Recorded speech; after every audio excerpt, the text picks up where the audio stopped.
I'd like to talk today about austerity and sufficiency then, 1945, and now, 2016. And I want to ask the question, can we learn anything about how to combat the global crisis of carbon dependence and overconsumption? Can we learn anything from the previous experiences of austerity, particularly in the UK?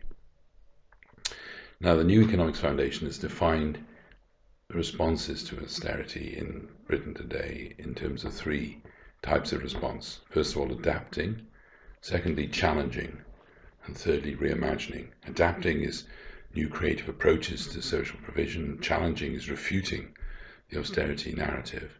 And reimagining is seeking alternatives, including new forms of social cohesion and provision.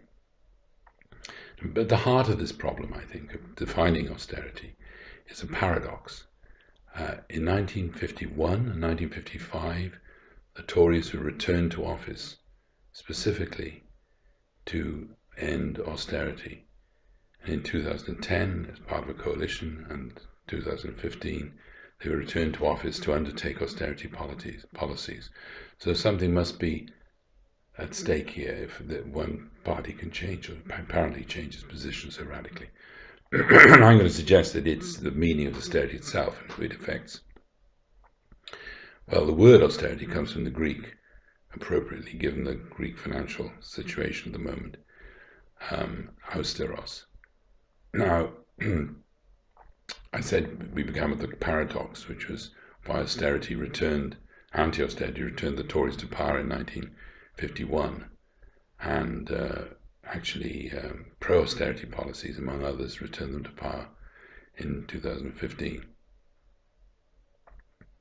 But is it such a paradox? Because austerity, I would argue, means quite different things. In the 1940s, it meant enforced sufficiency, rationing, tight regulation of work, transport, recreation, utility products. It was a comprehensive set of policies which enforced a certain level of sufficiency. Post-1945, after the end of the war, you get a much more heavily contested austerity and the gradual normalization of the idea of the citizen as a consumer, which has led up to the present situation. And today, post the financial crisis 2008, it's not austerity that we're experiencing, but really a kind of fiscal discipline imposed on certain groups of people. A distributive injustice, I would argue, a highly selective form of austerity policies. Well, if we begin just by looking at the wartime austerity period, 1940 to 45, and the context for this was a siege economy. And the aim of policies, not just in the UK, but elsewhere in Germany and so on, was increased autarky, increased self-sufficiency, which isn't really the aim today for most government policy. The idea of saving in land acres, to deploy labour more strategically, obviously in the interests of increasing the amount of the GDP that could be devoted to war production, economy and the use of materials. And this is in the context of convoys that were transatlantic convoys that were destroying goods that were coming to this country from North America. It involved a lot of policies that were clearly about self-sufficiency, the increase in the allotments, the move towards changes in diet, in transport, in work, in clothing, and the role of regulation and voluntary behavior was critical in this.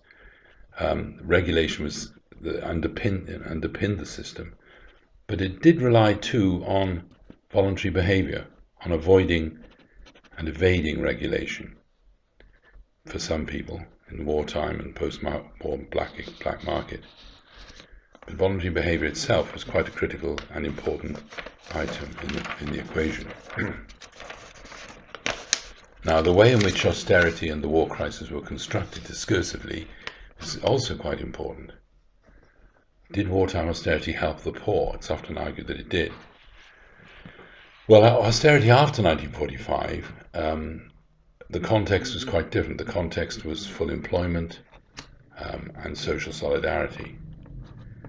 UK post-war had a big debt problem, a housing deficit, then as today, incidentally.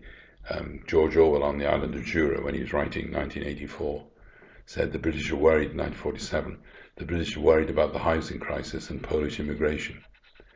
And the debt repaid to the United States and Canada between 1950 and 2006 amounted to 7.5 billion US dollars. So it was a large debt.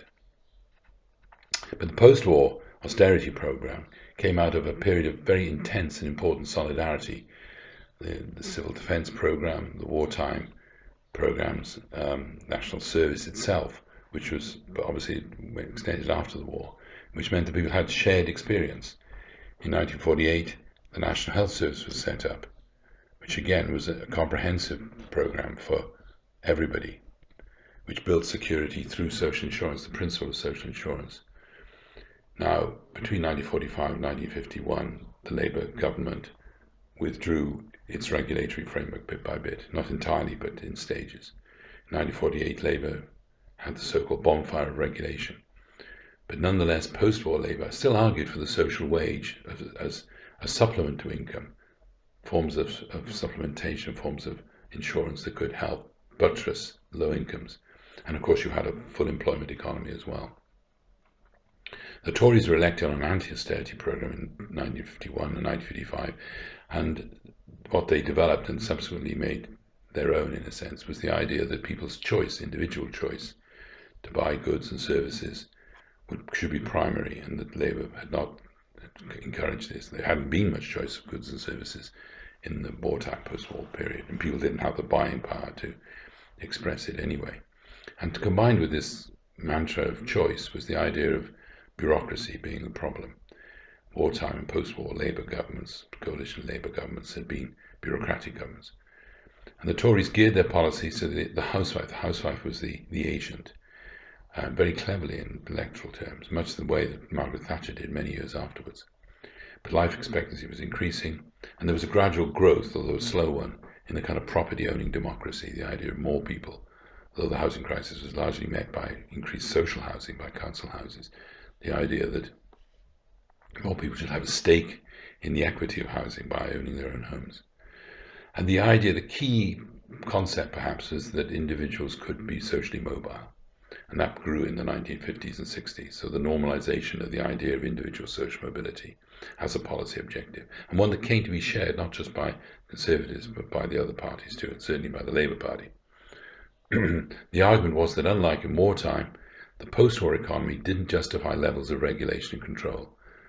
Food, clothes and furnishings, the kind of utility schemes that existed during and after the war, were gradually abandoned.